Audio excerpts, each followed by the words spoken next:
Hola de nou. Benvinguts a tots i a totes a la nova entrada del canal.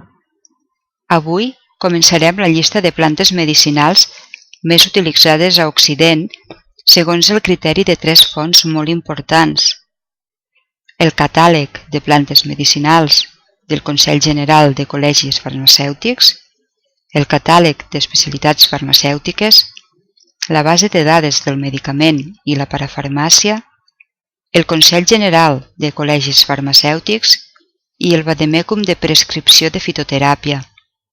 Comencem, doncs, des del primer. L'Abies alba.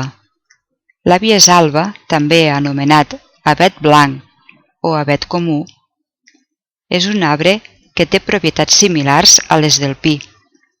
Per via interna es fa servir com a balsàmic i pectoral, ja que té propietats contra els refredats, antigripals i diürètiques. Es prendran unes 3 o 4 tassetes cada dia.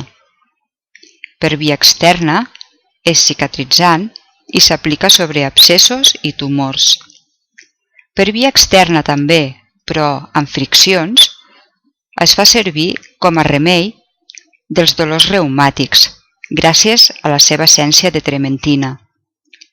També es fa servir com a desinfectant domèstic.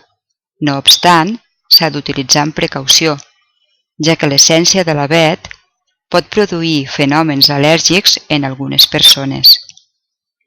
I fins aquí la primera entrada del primer arbre de la nostra natura. Ens veiem en la pròxima entrada i que passeu un bon dia. Adeu!